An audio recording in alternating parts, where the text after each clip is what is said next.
Welcome to the Combative Nerds Podcast. Join us while we break balls and try to outwit each other at every turn while debating all things nerdom and trying to make sense of this world. Look, I'm not gonna lie, it's a Herculean task, and I'm not sure we have enough brain power to do so. At the very least, we can laugh and offend each other through the process. Thanks for sharing your day with us. Now on to our show.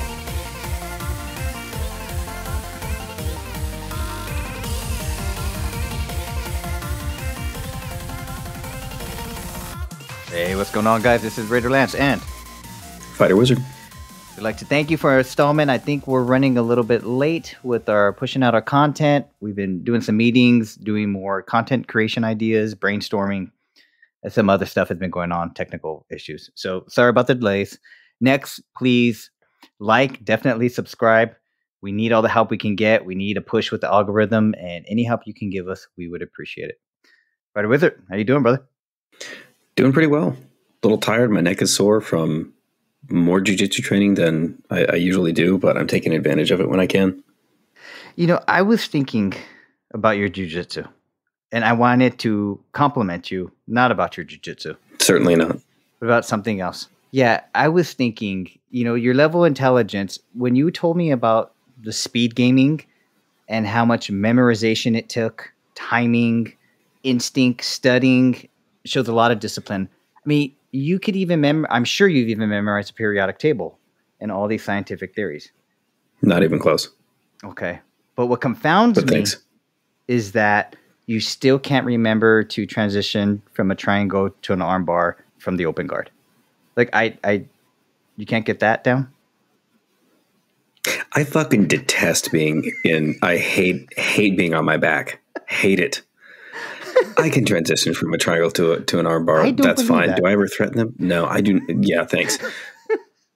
Cute.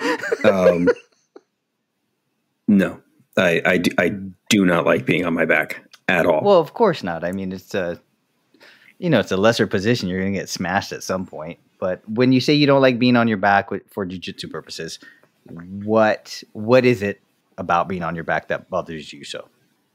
I suppose from the standpoint from sport jiu-jitsu, it's a powerful position. You can think of it as it's the inverse of mount. You have lots of weapons at your disposal. They're all still facing your opponent. The advantage of your opponent is that he has gravity and you do not, or she has gravity and you do not. Sure. From a self-defense point of view, guard makes sense to learn because you might get put on your back, and fighting from a prone position is useful to know. Sure. As an attack, seems pretty risky. Unless you have brilliant jiu-jitsu and MMA experience and you're used to double-legging a guy into some heel hook and you take something home with you as a Christmas ornament. Yeah, that's... It makes... And I'm not that guy. So it makes less sense to me to fight aggressively from that position.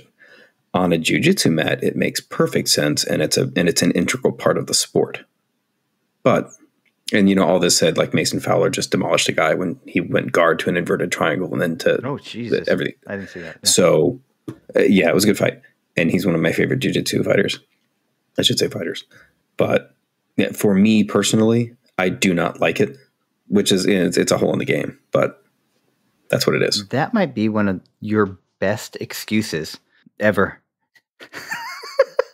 No, it's good. Yeah, no, I know. No, I understand. And That's why I don't play spider guard. That's why I don't like lasso guard. And if you don't know what spider or lasso guard is, we'll just skip that. Yeah. I know spider guard. I don't know lasso. I got out of the game by then. And when I watch it... I meant our listeners, not you. I knew you knew. Well, the reason why I wanted to bring up jiu-jitsu was in my social media feeds, I've been seeing Gordon Ryan just got his ankle broken in the recent tournament, didn't tap. And because of that, I have had a number of other suggestions in my feed of traumatic injuries occurring during jiu-jitsu tournaments. And I didn't eat much today because I can still hear the cracking in my ears from all the bones. So gross. So gross. There's certain days I can hear it, and then there's certain days I can't watch it. And I'm not sure what it is, but have you ever seen that extent of an injury while rolling? No. Yeah. I've been injured while rolling, but I've Sure. never had that extent. I've seen dislocated fingers. I've had dislocated fingers where you just come up from something and they're not built like that. Sure. But anything like that. And that's super gross. The one that gets me are when the ones that get me are when the attacker throws usually a roundhouse and the defender defends it well, full shin. Yeah. And then the guy rubber legs it. Anderson Silva being like one of the most famous examples that I can't do it. I mean, cannot. I can understand those. I don't like watching them all the time. I know Conor McGregor one was pretty nasty, just like Anderson Silva's. I don't remember Weidman's, but I know he also had a broken leg against. Wasn't Weidman the one that did it to Silva twice? No, not twice. He knocked him out the first time, broke his leg the second time, and then Weidman broke his leg against. He was an Ultimate Fighter, Jamaican guy. He is awesome. He's the one who has the spinning heel hook knockout. Ultimate Fighter that they always love to show, and then he does a Hadouken at the end of it. The guy's. I'm sure I've seen it, but I don't know his name. I had his name. It's not Hill. I had it. Okay. Well, anyways, he's amazing, but I don't think he's ever made too big of a threat of a title. Anyways, he broke Weidman's leg with a check. But I saw something today that I think is even worse, and we're probably going to lose a lot of listeners talking about all this stuff. But so let's just say defender was on his back, full guard. Not full guard. He was going for a triangle. So he had the leg around the guy's neck, meaning he had his knee up on the guy's shoulder. He churned his leg so that his calf was going across the guy's back of his neck. And then the opposite hand went to grab the instep. Right? Typical moves setting up the triangle. The defender, which was the guy who was on top, was trying to posture up, means pull his head upward instead of going downward because that's where the choke. So you want to move away from the pelvis. You want to go up. So he was fighting it. It took me 3 times to watch this, but the attacker pulled, snap tibia. Yes, not from a leg check, from pulling on your instep and the other person pushing away from you so hard, snap. I can see it. I mean, mechanically, it makes sense. Holy Jesus Christ. I've never even heard that was possible. I mean, it makes me feel better for not being able to get a triangle on anybody in my life. Good. We got short legs. Exactly. Short legs and fat legs. We got legs. short legs and we both short legs and squats. Yeah. That also is a good excuse that bears no water or that carries no water, but it's a good excuse. It sounds good. Well, okay, so there is some truth to it. Your hips are always tight if you were big into powerlifting and squatting. So there's for you to turn around and loosen them up, just some things can't be uncorked. You know what I mean? And people who did a lot of squatting and powerlifting are never going to have that rubber guard or 10th planet guard that you need, which makes triangles extremely easy. But yeah, man, that was the only benefit to breaking your tibia while you're on your back is you don't fall on your legs trying to step on it. The only benefit. Fair. That's fair. That is, and maybe that's a very significant benefit because I imagine that whatever tissue and bone are torn can only get worse when you put your full weight back on your back leg. However, yeah. And then you churn. I mean, that's a silver lining. You churn your leg into an L. It's so gross.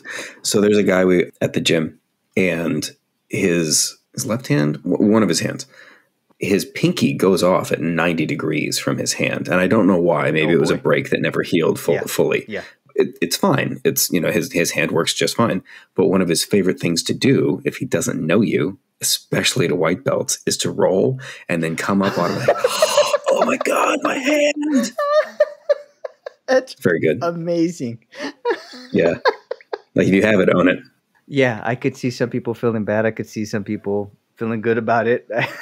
But that's a great. I gotta think most people are gonna cringe and then feel good later. Oh, well, I mean, and anybody with injuries who steps on the mat, they know what they're doing, or at least they understand that they stepped on the mat with injuries. They might not know what they're doing. Yeah.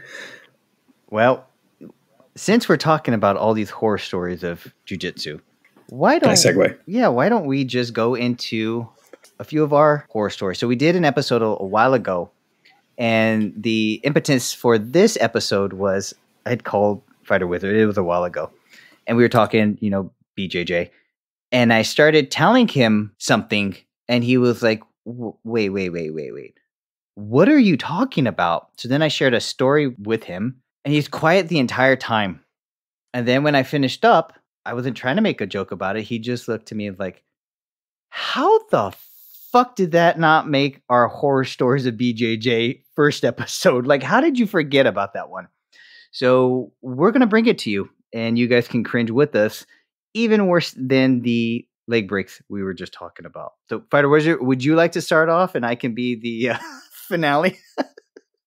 Yeah, I'll be the amuse-bouche to your entree. Let's see. So this is a rather recent one, and my apologies to the new person to whom this was. You're a great guy. You should keep training. You should maybe consider changing your training outfit, or at least bringing an additional one. So we had an evening where it was actually a pretty good training experience because there were like four new guys, but all of them were pretty seasoned wrestlers. So it's a good opponent to deal with because you're going to get very heavy forward attacks the whole time. Can I interrupt you? Yeah, please. When you say wrestlers, are we talking about high school, college, D1? Like what level of wrestlers are we talking about? Not D1. High school experience. It looked like they had pretty solid high school experience. Okay. I don't know if they were collegiate. We do have a guy who wrestled in college, and he's vicious. Sure. He's like all lithe and skinny, but strong. Sure. Great guy to train with because his takedown defense is on point and his takedowns are on point. I would think so. Yeah. That's it. So 4 new guys, and I come a little bit late because I do. And once you get your purple belt, you show up late. I think I've read a couple memes about that. Yeah. I don't know why. I just do. You don't need to warm up anymore. That's what the purple belt actually means. I could probably stand to warm up more than I do. I'll just do, we'll warm up while we roll. So I get there, and the guy's very new, and the move that they're teaching that night is a fairly complicated one.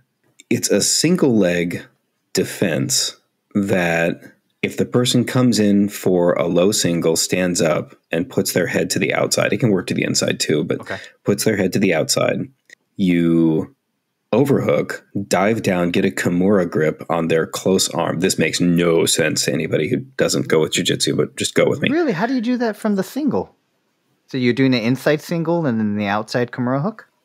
So they come in for the single. You're the guy who's about to be taken down, and if you can defend. I'm sorry. Yeah. Apologize. Sorry. No. That's okay. So let me clear this totally up. Fair.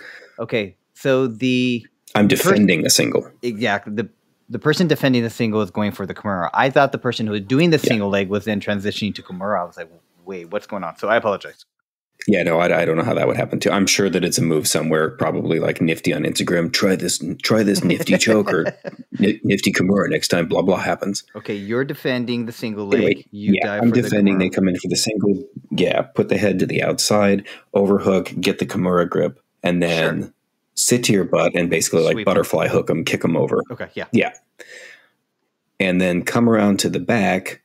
And still maintaining a Kimura grip by which you can pretty much steer someone at that point if it's nice and deep. Put them to where they come up a little bit, insert your knee, take their back. That's a lot of movement. Yep. That's a lot of movement for your very first night in jiu-jitsu. That's a lot of movement, and there's a lot of little things and details to go wrong. That's this first night. Yeah, I forgot. They're training white belts on this one. This is. I thought this was a purple belt. It's class. A no-gi class. Yeah. No. It's a no-gi class, and it's.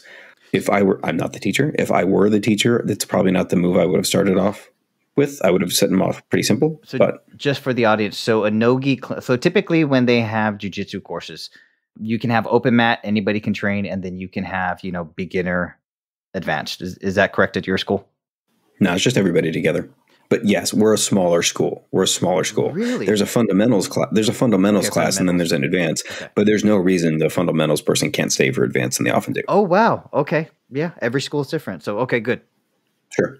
So, and I'm assuming this dude trained beforehand. Anyway, that's the move. So I'm working with a guy that I usually work with. He's much better than me. He's more experienced than me, and I like to work with him because he gets me better. But, there's a lot of new guys, and they said, hey, can you work with this dude? And I'm like, yeah, of course. Real nice guy, shook hands, and we start working together. And I preface it with that he is new, not because to set the stage for that the move is complicated and it took a while to kind of work through. It did, but that's, you know, we've all been there and it's our turn. I preface it with that because he didn't have on the right gear, which is really just a t-shirt and some board shorts, but he didn't come equipped with that day. He came equipped with his undies, and his undies cotton poly shirt and his cotton poly skivvies. And that's what he wore to his no-gi class. So it was all like non-wicking legs and non-wicking clothes. Yeah, dude, it was wet dick and balls with wet t-shirt, and it's a fucking single leg attack that I have to do to him. Thank God it was outside head. Or thank God it was push the head to the outside, because if I had, and unfortunately in this, I mean, so I almost gagged when I'm remembering it. Because like, gagged isn't too deep, or gagged is the smell. It's just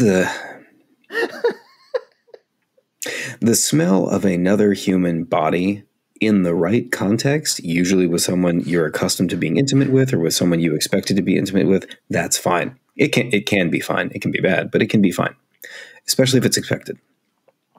The same smell of another human body, of the same fucking areas, with some person you don't know and you didn't want to get the stank of, it was a lot.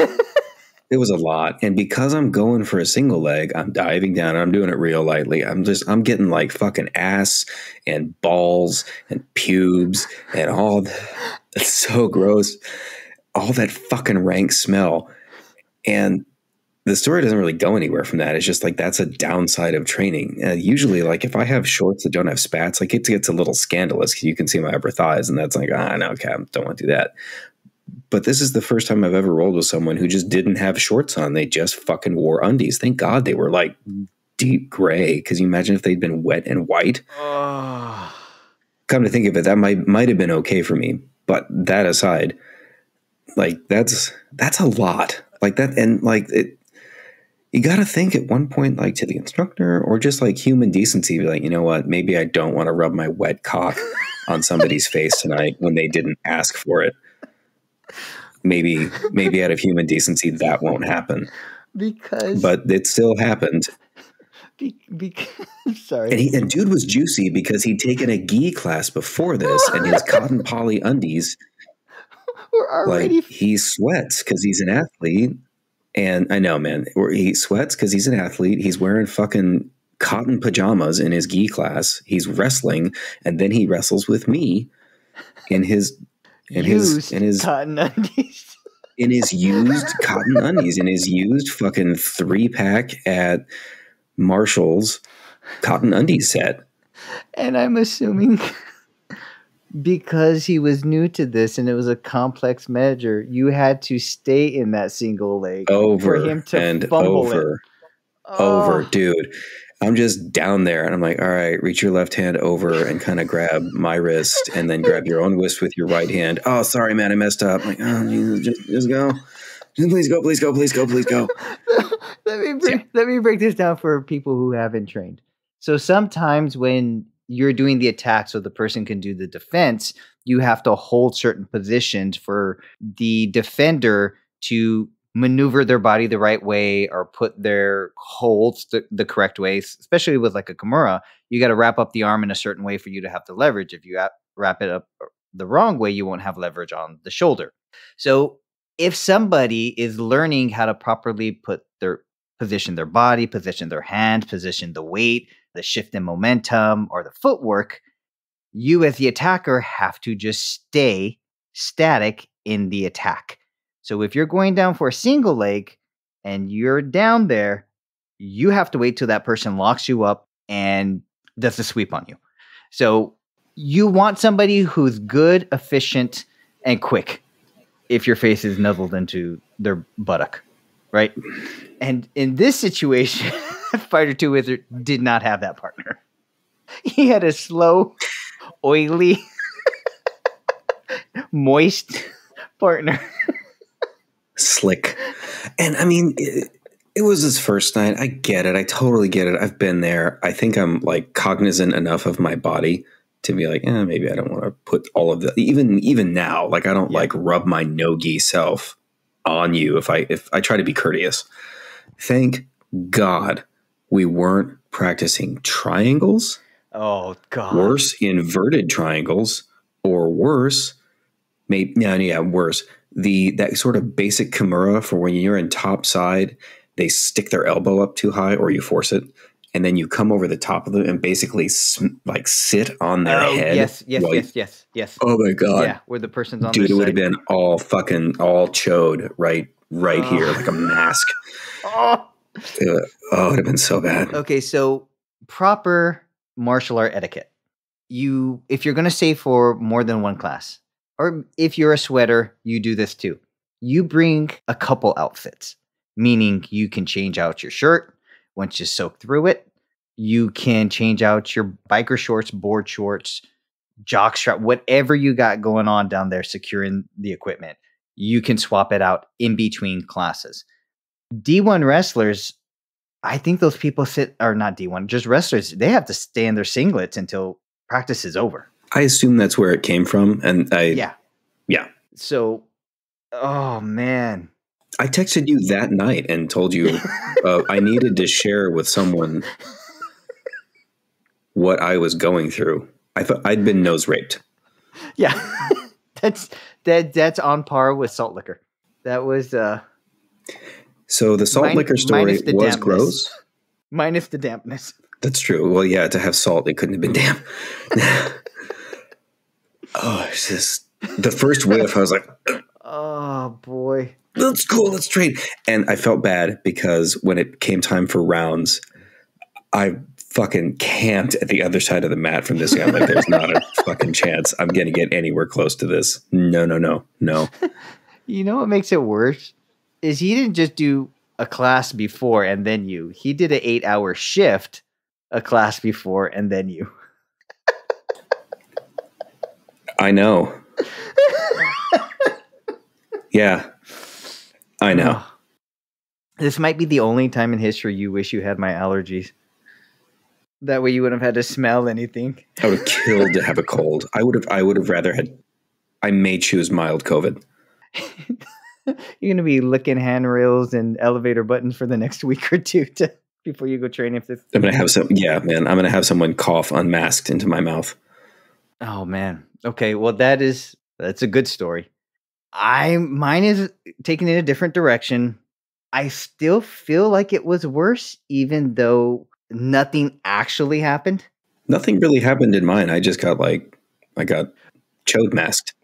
No, in my story. Yeah. No, I'm agreeing. Nothing happened in mine. I was just there. I was really there. So, all right. When I was at HB Ultimate training while I was in college, I think I told you, I rolled with the Mormons once a week, and then summers, and sometimes I would go full time. So we had our class, and I was relatively new. I was probably about 7 or 8 months in, right? Again, I'm only training typically once a week, so I'm still pretty fresh. It's not like I've trained multiple times. Anyway, so we would have we had our core group, and then we'd have random people pop in and out. So one day, I'm rolling there with I'm sorry, not rolling. We're stretching out with my typical buddy, Gary, and another guy. And then there was this middle-aged black guy. And what was I? I was maybe 24, maybe 25. And he seemed nice enough. We're sitting there talking, we're stretching out. And all of a sudden I do the spine decompression where you lay on your basically head and shoulders and you throw your legs over your head. Because, okay, there's a term called stacking. When you're small, you're going to typically be at the bottom on the ground doing an open guard. And there's going to be a heavier, bigger person trying to pass your legs. And usually they're going to push their legs over your head to try to stack you. It's very bad for your spine. So you try to have a nimble, flexible spine, especially if you're smaller. So I was big on that spinal decompression. So I'm sitting there and I'm doing that. Well, it's a very exposed position, but it's very common on the mat. So no one really thinks about it. So I'm there and I hear, a little bit more, I can make that work. And my head pops out from under my torso And I look at my buddy Gary, and he looks at me wide-eyed, and it wasn't his voice. And then he looks over, and we both look at the black guy, and he's just kind of putting his head down, nodding like, yeah, thinking about it. And I was like, that's a weird joke to make, sir. That side of the mat got real quiet. Just, that joke, what we thought joke, deadpanned. I'll bet you could hear your asshole snapshot. Yeah, at that point. Well, I didn't know who said it. 2, I'm in a room full of men who are about to mount me and hurt me. And that's just instant prison vibes, right? And so I told myself and Gary, and we kind of laughed it off, and we're like, yeah, that's not a good joke, man, but okay. So I get paired up with this black guy. He's really cool, and he was advanced. He was one of the old school jiu-jitsu guys. I mean, he trained when UFC 1 and 2 and with a bunch of people in HB. So he was well known, and he said his brother was an amateur fighter, an actual fighter. I'm not sure what organization. And he was very helpful. I was the new guy fumbling around with positions, and he would no, put your hand here, put your hand there. And it was real cool. And then he starts opening up to me and telling me that he was married and had a kid, and his wife cheated on him for his brother.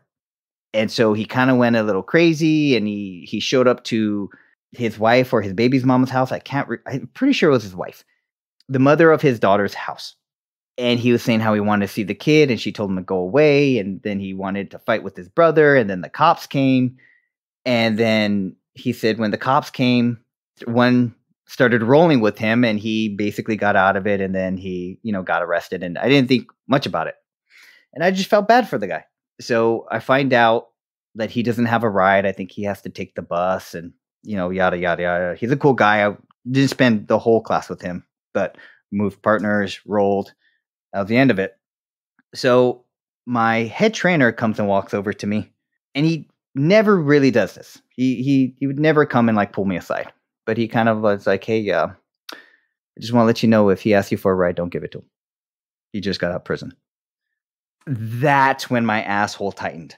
Definitively. I'm pretty sure it created a suction to the mat because your base immediately improved. He was not joking, apparently.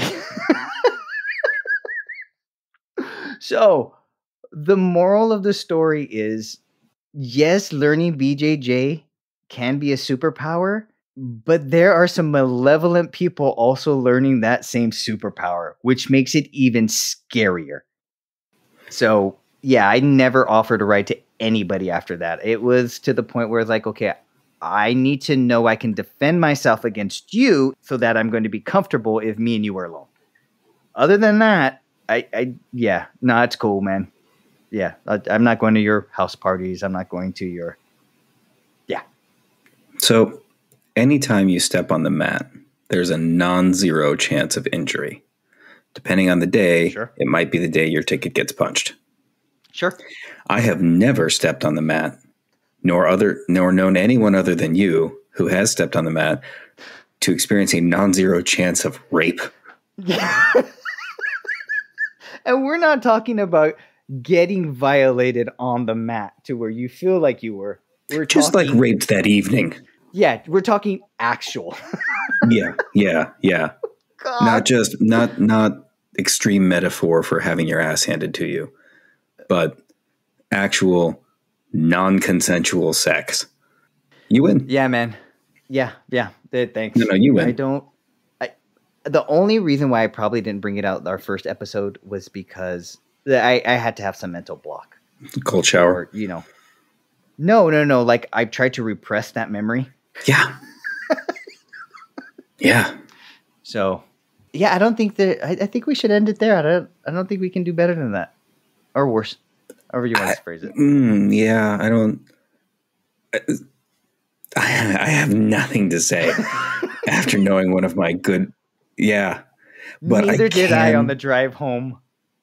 No, how could you? So it's always an odd thing because, and you actually shared this with me when I first started jiu-jitsu, because you mentioned, hey, don't let anyone else, it might be a bad idea to let other people know you're gay. Not that I often do, because that can be an unwelcome aspect because at some point you're sitting on somebody's face, they're sitting on yours. Yeah. You're going to have someone's crotch in your face in an aggressive position. There's just a lot of bodies and all parts of bodies together at some point. And it's acknowledged that that portion of the fighting is not acknowledged. Yes. And when that little unspoken code is violated, it gets weird.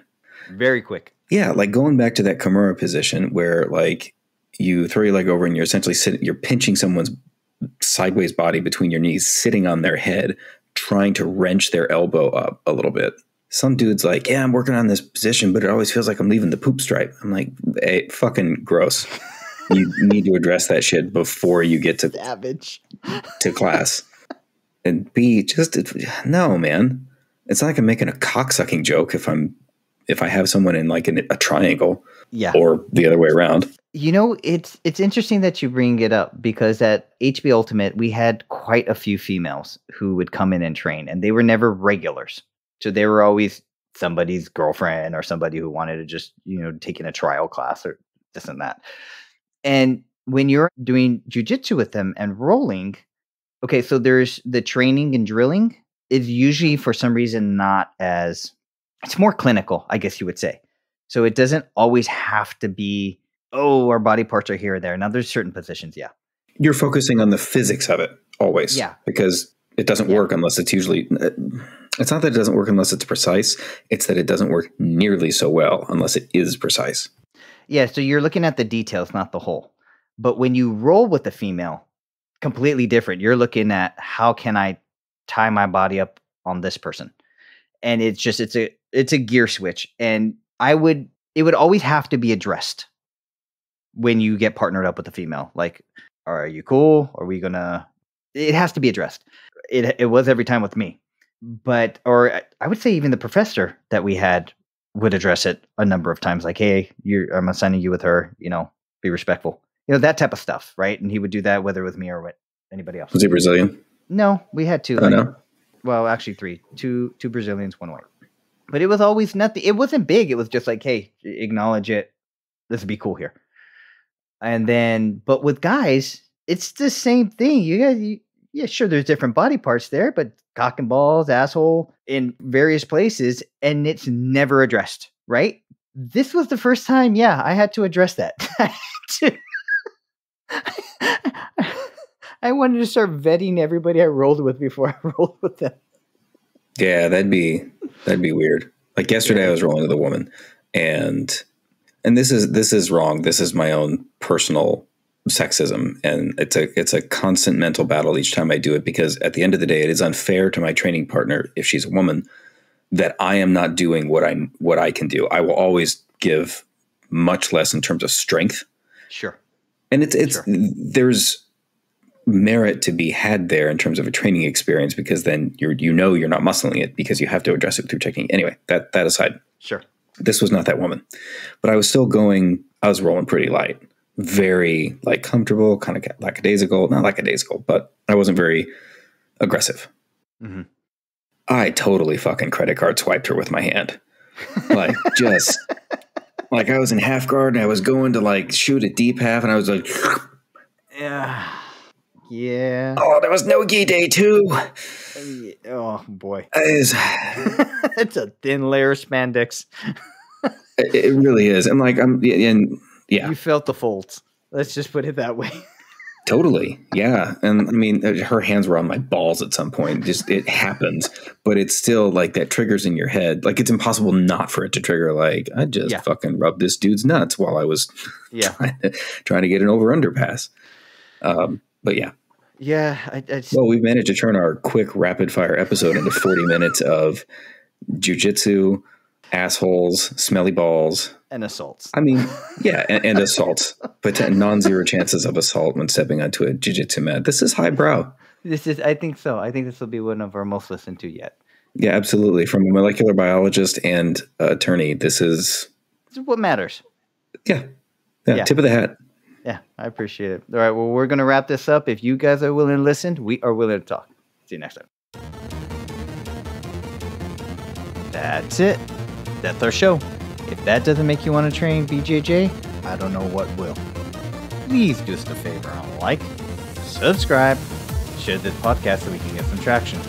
Once I get around to it, check us out on our socials. Combative Nerds on Patreon, Instagram, Facebook, LinkedIn. You know the deal. Thanks for hanging out, and we'll see you next episode.